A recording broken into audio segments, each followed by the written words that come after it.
అప్పుడు మిమ్మును గూర్చి తీర్పు తీర్చబడను. మీరు తీర్చు తీర్పు చొప్పుననే మిమ్మును గూర్చి తీర్పు తీర్చబడును. మీరు కొలుచు కొలత చొప్పుననే మీకును కొలువబడును. నీ కంటిలోనున్న దూలమునెంచక నీ సహోదరుని కంటిలోనున్న నలుసును చూచుటయేలా. నీ కంటిలో దూలముండగా నీవు నీ సహోదరుని చూచి నీ కంటిలోనున్న నలుసును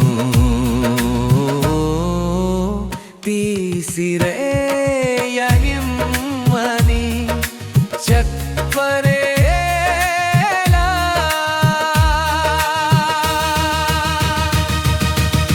వేషధారి మొదటని కంటిలోనున్న దూలమును తీసిలేసికొను. అప్పుడు నీ సహోదరుని కంటిలోనున్న నలుసును తీసివేయుటకు నీపు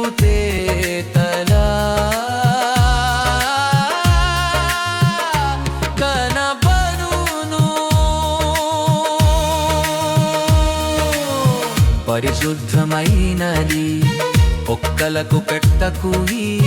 నీ ముత్యములను పండుల ఎదుట వేయకుడి.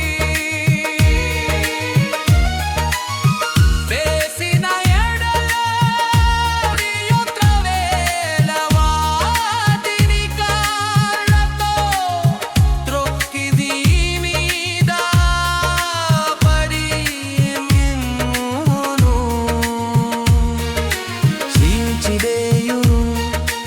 అడుగుడి మీకియవడు వెదపుడి మీకు దొరకును. తట్టుడి మీకు దీయబడును. అడుగు ప్రతివాడు పొందును. వెదకువానికి కొరకును. తట్టువానికి దీయబడును.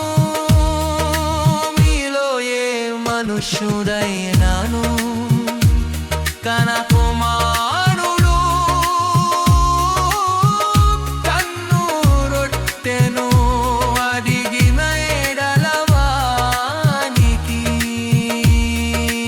రాతిని శోధ చేపను అడిగిన ఎడల పాముని శోధ.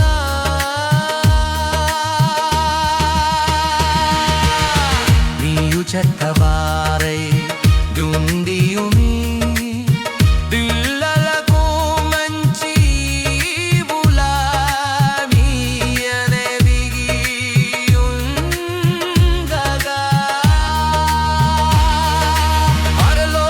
పరలోకమందున్నవి తండ్రి కన్ను అడుగువారికి అంతకంటే ఎంతో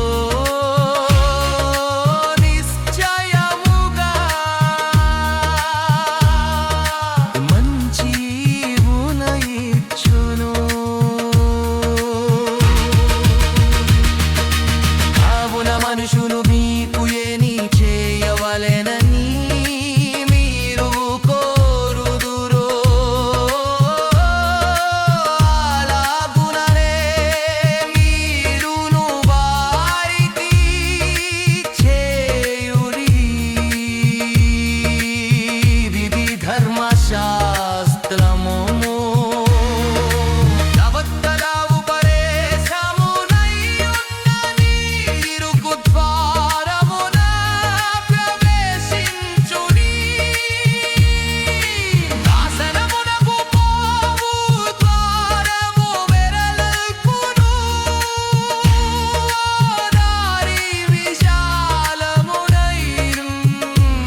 అబద్ధ ప్రవక్తలను గూర్చి జాగ్రత్త పడుడి, వారు గొర్రెల చర్మములు వేసుకొని మీ యొద్దకు వత్తురు, కాని లోపల వారు క్రూరమైన తోడేళ్ళు.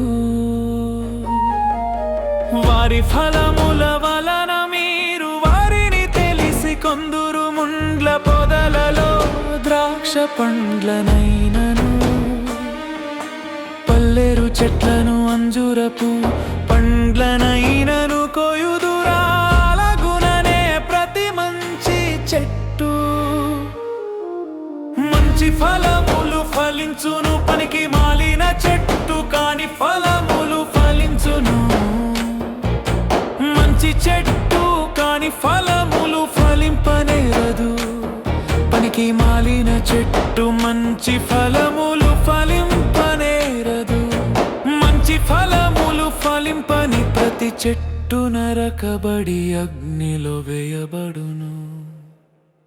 కాబట్టి మీరు వారి ఫలముల వలన వారిని తెలిసి కొందరు. ప్రభువా ప్రభువా అని నన్ను పిలుచు ప్రతివాడును పరలోక రాజ్యములో ప్రవేశింపడు గాని, పరలోకమందున్న నా తండ్రి చిత్త ప్రకారము చేయువాడే ప్రవేశించును.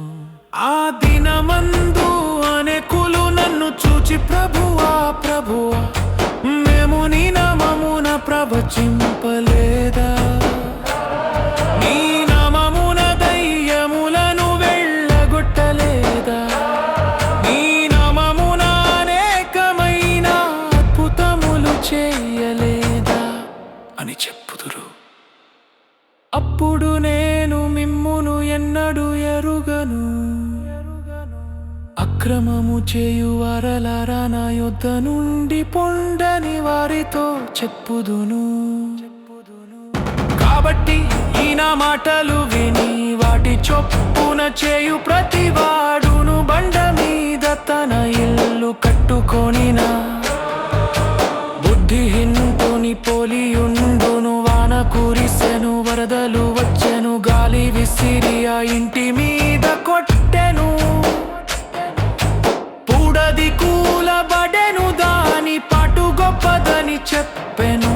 యేసు ఈ మాటలు చెప్పి ముగించినప్పుడు జన సమూహములు ఆయన బోధకు ఆశ్చర్యపడుచుండిరేలయనగా, ఆయా వారి శాస్త్రుల వలె కాక అధికారము గలవాని వలె వారికి బోధించెను.